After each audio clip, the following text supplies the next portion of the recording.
ओम श्री श्याम देवाय नमः। आप सभी सनातनी भाई बहनों को जय सीताराम, जय श्री श्याम। आज की वीडियो हम लेकर के आए हैं दीपावली के विषय में। बहुत से लोगों को यह संशय है कि दीपावली 20 तारीख की है या 21 तारीख की है। आप हमारे साथ इस वीडियो में बने रहिएगा। 10 मिनट की इस वीडियो के अंदर आपको दीपावली के बारे में और एक ऐसे अचूक उपाय के बारे में बताया जाएगा जिससे हमारे पितृ देवताओं की शांति, पितृ देवताओं की संतुष्टि कैसे हो, ये सब बताया जाएगा। तो आइए चलते हैं वीडियो में।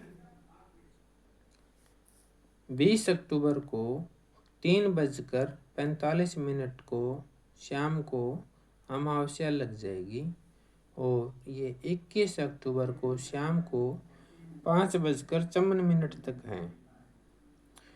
तो वैसे ये दीपावली 2 दिन की हो गई। अब हम सोचेंगे कि कौन से दिन में दिवाली मनाएं।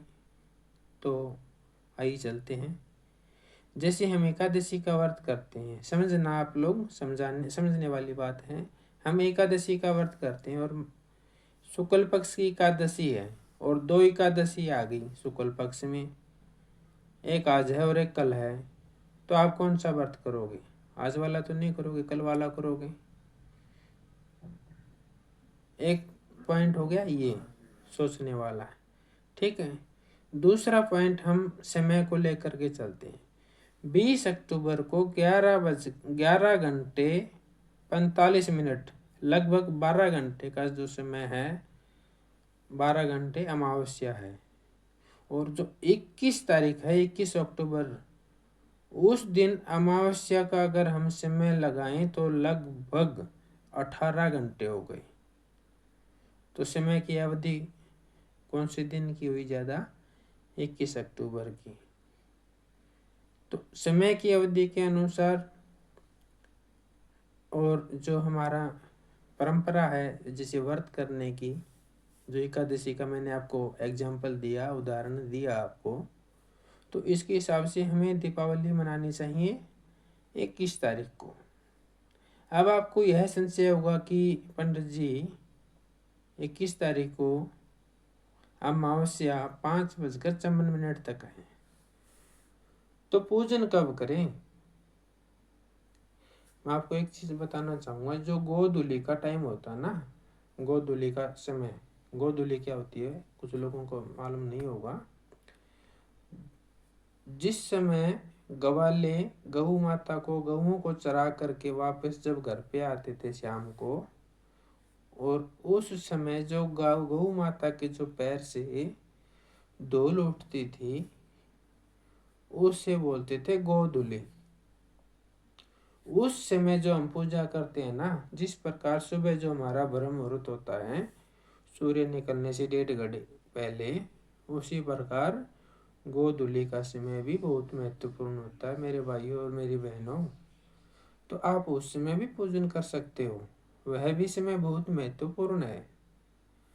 अब आप ये फाइनल हो गया। वैसे तो बाकी आपकी मर्जी है, आप 20 अक्टूबर को भी पूजन कर सकते हो, दीपावली मना सकते हो, और 21 अक्टूबर को भी दीपावली मना सकते हो।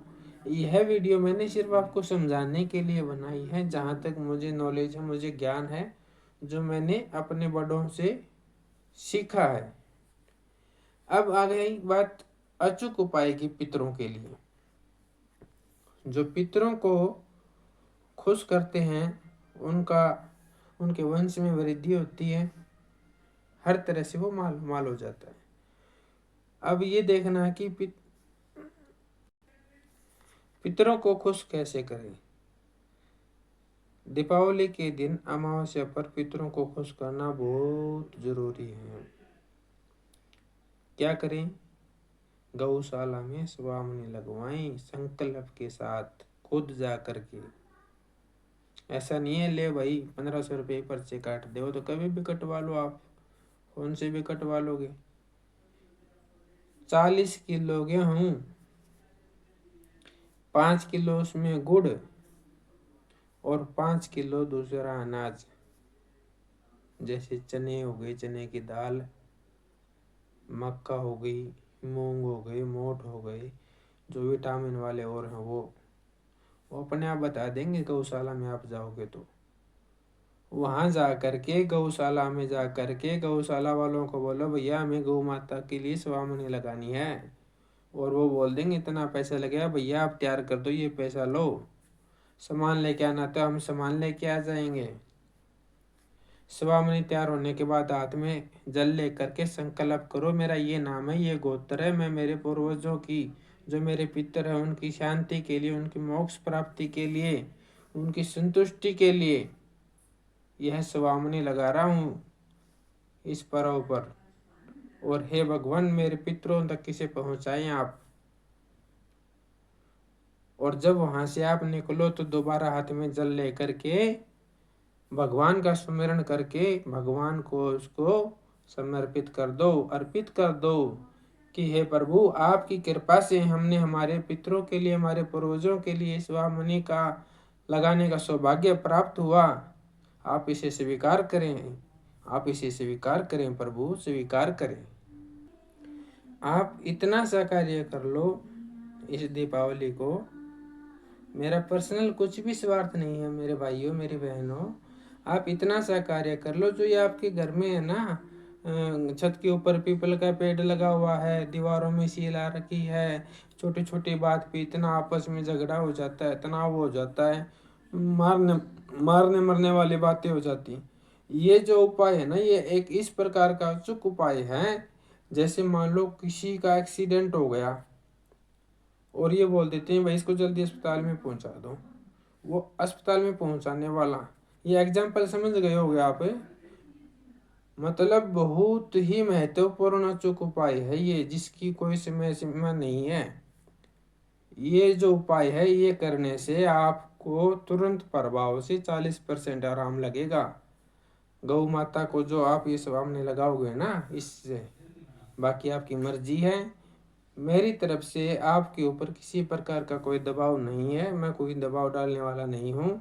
मैं ये सिर्फ आपको एक आध्यात्मिक ज्ञान से जोड़ने के लिए, भगवान से जोड़ने के लिए ये जानकारी दी है।